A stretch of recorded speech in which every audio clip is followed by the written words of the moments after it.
आज भारत ने फिर से इतिहास रचने के लिए एक और कदम रख दिया। भारत के कदम को देख दुनिया भी हैरान है। जी हां, हम ऐसा इसलिए कह रहे हैं क्योंकि चंद्रयान 3 की सफल लैंडिंग के बाद अब इसरो ने सूरज पर जाने की तैयारी कर ली, जिसकी शुरुआत भी हो गई है। दरअसल इसरो ने आदित्य L1 को लॉन्च कर दिया। यह मिशन सुबह 11:50 पर आंध्र प्रदेश के श्रीहरिकोटा स्पेस सेंटर से लॉन्च किया गया। आदित्य L1 लॉन्चिंग के ठीक 127 दिन बाद अपने पॉइंट L1 तक पहुंचेगा और इसी पॉइंट पर पहुंचने के बाद आदित्य L1 सूरज का बेहद अहम डेटा भेजना शुरू कर देगा। लेकिन इस पॉइंट पर पहुंचने से पहले आदित्य L1 धरती के चारों तरफ चक्कर लगाएगा। इस दौरान 5 ऑर्बिट मैन्यूवर होंगे ताकि सही गति मिल सके। इसके बाद आदित्य L1 का ट्रांसलैरेंजियन 1 इंसर्न होगा।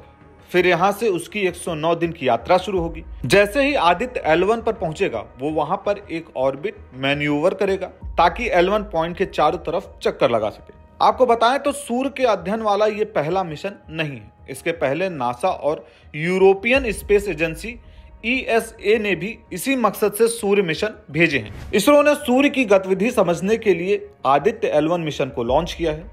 उसमें PSLV XL रॉकेट बेहद जरूरी भूमिका निभाने वाला है। तो चलिए आपको बताते हैं कि ये PSLV रॉकेट क्या है। तो जानकारी के मुताबिक PSLV रॉकेट इसरो का सबसे ज्यादा सफल लॉन्च करने वाला रॉकेट है। इसके इंजन ताकतवर हैं। आदित्य L1 को PSLV XL रॉकेट ही अंतरिक्ष में छोड़ेगा। ये PSLV की 59वीं उड़ान है, जबकि XL वेरिएंट की 25वीं उड़ान। यह रॉकेट 145.62 फीट ऊंचा है। लॉन्च के समय इसका वजन 321 टन रहता है। यह 4 स्टेज का रॉकेट है। ये रॉकेट आदित्य L1 को धरती की निचली कक्ष छोड़ेगा, जिसकी पेरिस 235 किलोमीटर और एपोजी 19,500 किलोमीटर होगी। पेरिस यानी धरती से नजदीक की दूरी, एपोजी यानी अधिकतम दूरी। आदित्य L1 का वजन लगभग 1480 किलोग्राम है। PSLV XL रॉकेट वैसे तो 25 मिनट में ही आदित्य को तय कक्ष में पहुंचा देगा। ये इस रॉकेट की अब तक की सबसे लंबी उड़ान होगी। इसके पहले इतनी लंबी यात्रा 2021 में ब्राजील के अमेजोनिया समेत 18 सैटेलाइट की उड़ान थी। उसमें 1 घंटे 55 मिनट का समय लगा था। उससे पहले सितंबर 2016 में इस रॉकेट ने 2 घंटे 15 मिनट की उड़ान भरी थी। तब इसने 8 सैटेलाइट्स को अंतरिक्ष में छोड़ा था। इसरो के एक साइंटिस्ट की माने तो इस रॉकेट के लिए खास अरेंजमेंट ऑफ पेरिजी की व्यवस्था करनी पड़ती है। इसलिए रॉकेट का चौथा स्टेज एक बार में आदित्य को तय ऑर्बिट में नहीं पहुंचाएगा।